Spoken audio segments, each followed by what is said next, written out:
Book of the week, اور آج ذکر ہوگا جگنو پاکستان کے جگنو کہاں چلے گئے۔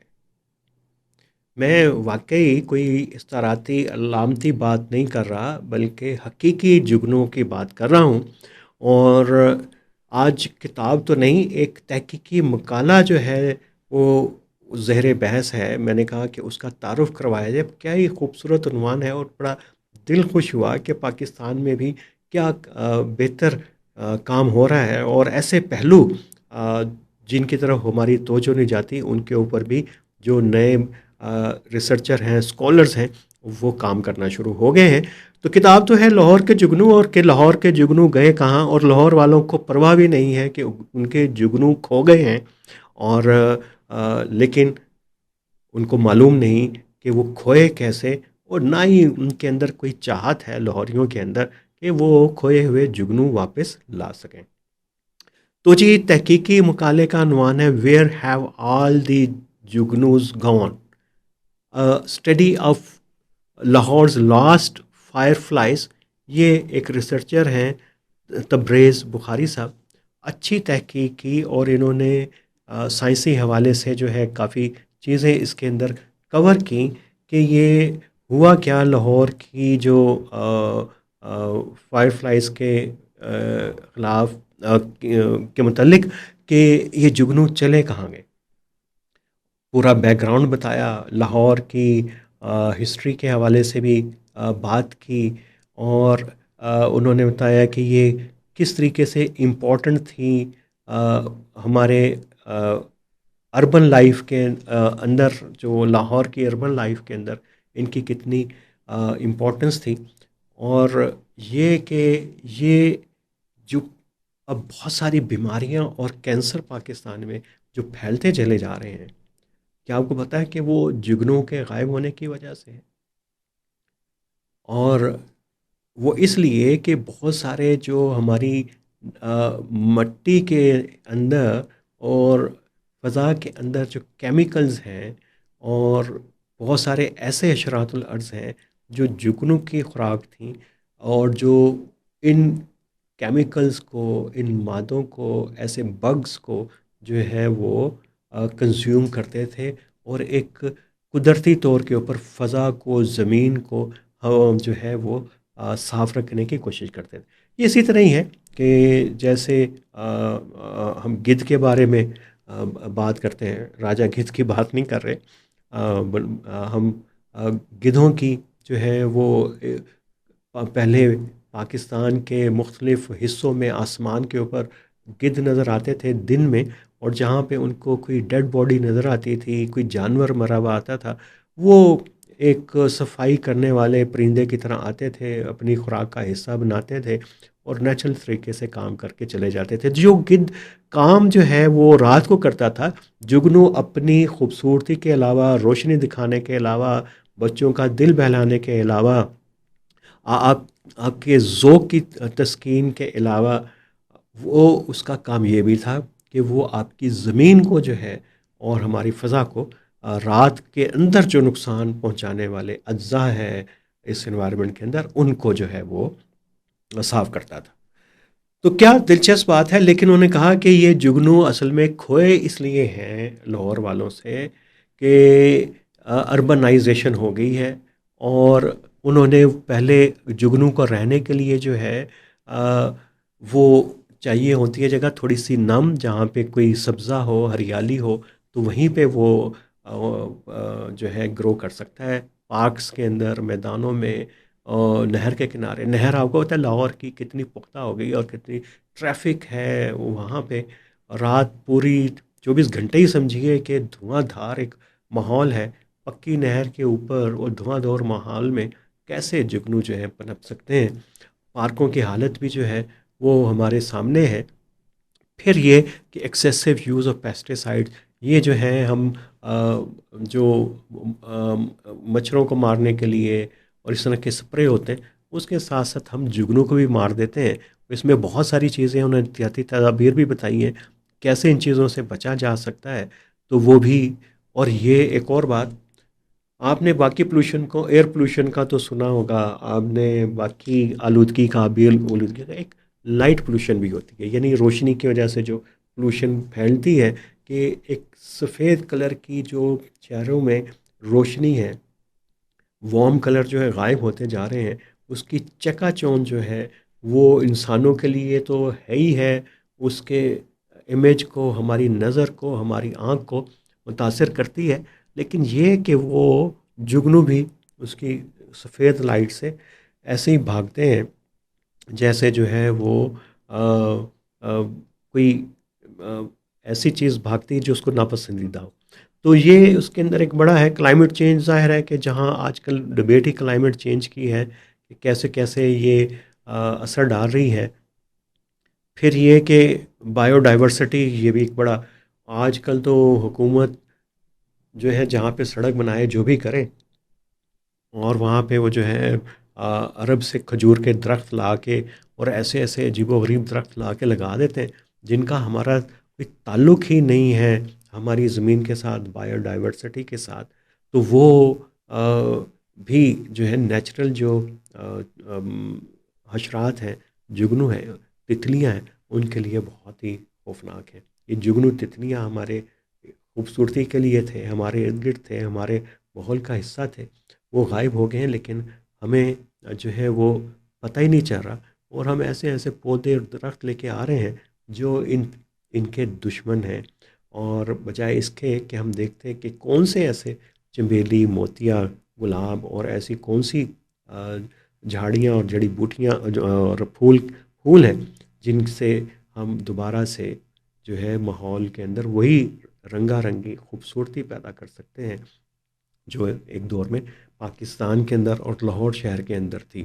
تو یہ تھی اس میں کانسیکوینسز کے اوپر بھی بات کی ہے کہ جو ہم نے فائر فلائز ہم ختم ہو رہی ہیں تو اس کے نقصانات کیا ہوئے ہیں، اس پہ بڑی تفصیل ڈالی ہے۔ پھر انہوں نے ریکمنڈیشن بھی دی ہیں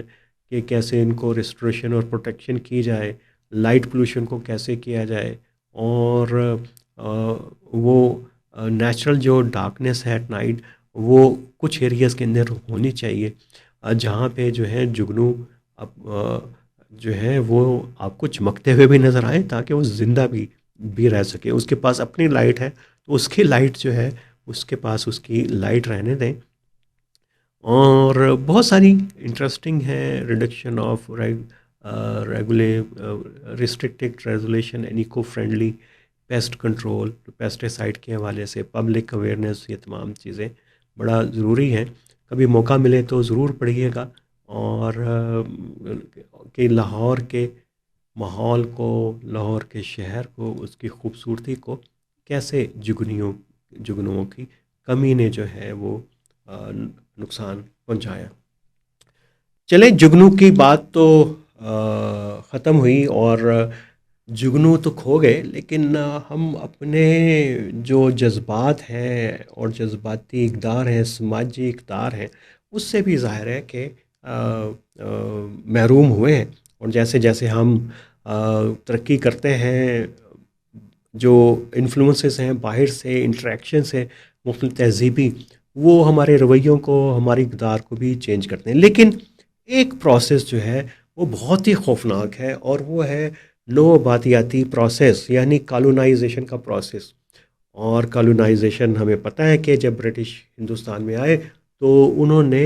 اس کالونی بنانے کے لیے صرف یہی نہیں تھا کہ انہوں نے یہاں پہ قبضہ کرنا تھا اور یہاں کی معیشت کا ایندھن چلانا تھا، ان سے سرمایہ کما کے نکال کے لے جانا تھا، خزانہ لے کے چلا جانا تھا۔ اس خزانے کو نکالنے، اس معیشت کے انجن کو چلانے کے لیے انہوں نے ایک پورا سسٹم بھی دیا۔ انہوں نے ظاہر ہے کہ یہاں کی ہماری زبان کو، کلچر کو، اس کو بھی بہت زیادہ جو ہے وہ چینج کیا، اور ایک پورا ایک نیا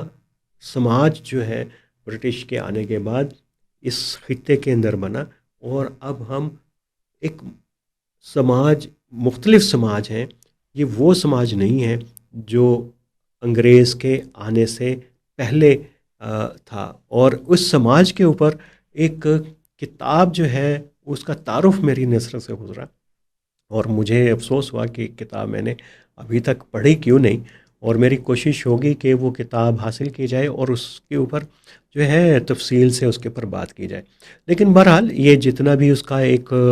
کامنٹ ہے اس کتاب کے اوپر، تعارف ہے اردو میں نے ایک جگہ سے پڑھا لیا کہ کیوں نہ اس کو بھی آپ کے ساتھ شیئر کیا جائے. اور کتاب کا نام ہے the nation and its fragments, اور یہ ہے رنجیت گوہا اور پارتھا چیٹرجی کی کتاب ہے. اور اس کے اوپر جو ہے اس کا ریشنالٹی کو انگریز نے معیار کیوں بنایا اور جذبات کمتر کیوں. اور اس میں یہ دونوں جو آتھرز ہیں یہ لکھتے ہیں کہ ہندوستانی تاریخ میں کمیونٹیز نے اپنی سیاسی شناخت محض عقیدے، ذات یا نسل پر نہیں بلکہ جذباتی اقدار پر بنائی ہوئی تھی.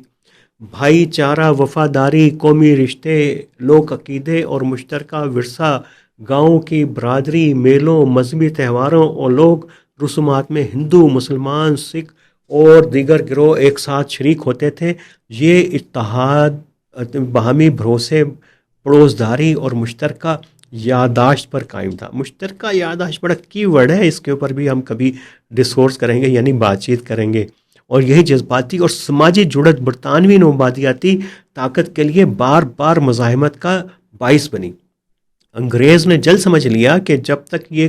قدرتی اتحاد اور جذباتی رشتے قائم ہیں، مکمل سیاسی کنٹرول کا نوآبادیاتی ڈسکورس مسلط نہیں کیا جا سکتا، یعنی ریشنالٹی مسلط نہیں کی جا سکتی. اور اس لیے انہوں نے ایک ٹھنڈا، جذبات سے خالی ترقی کا ماڈل، جس میں صرف اعداد و شمار، سسٹمز اور یورپی طریقہ جو مینج کرنے کا تھا، اور وہ اس کو اہمیت دی پروڈکشن میں، پروڈکٹیوٹی کے اندر، اور انسان کو ڈیٹا، رول نمبر یا ایک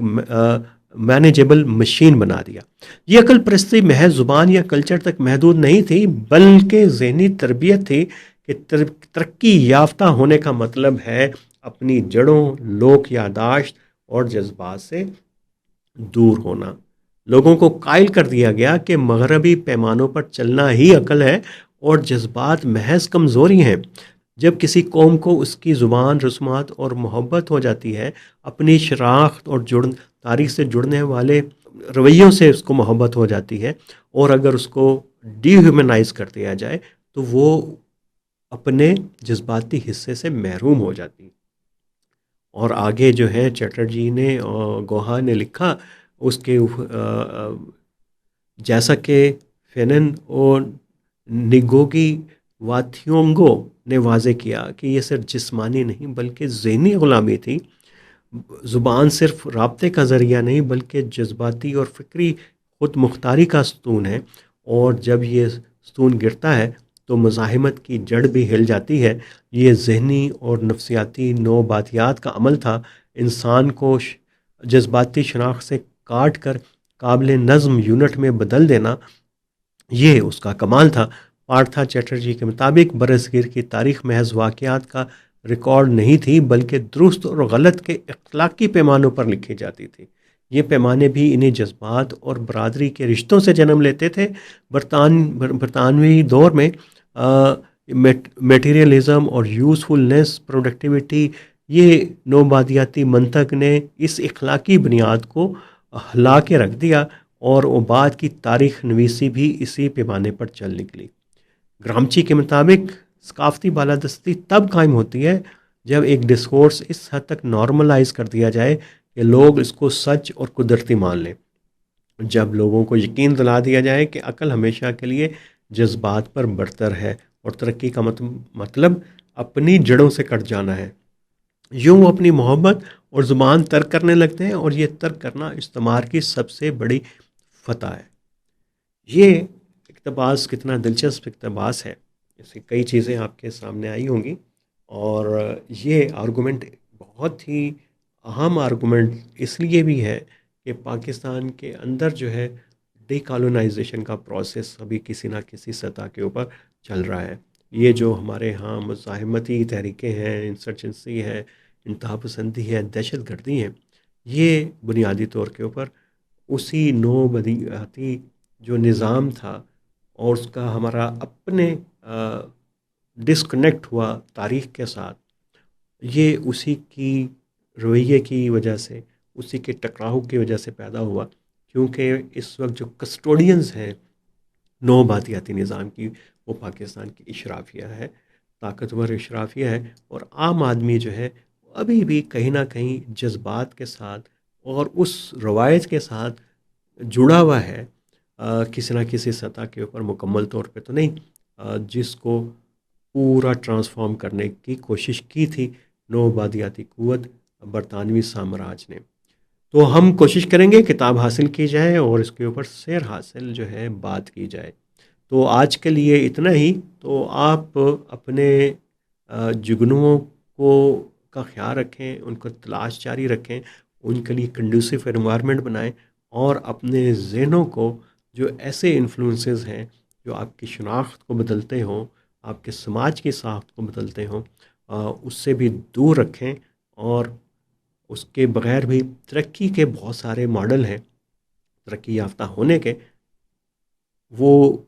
بہت ہی انڈیجنس ہیں، اور اس میں ترقی کی رفتار کرنے کے امکانات بھی زیادہ ہوتے ہیں۔ وہ کیا ہوتے ہیں، کبھی نہ کبھی آنے والے دنوں میں ہم اس پہ بھی بات کریں گے، لیکن آج کے لیے اتنا ہی۔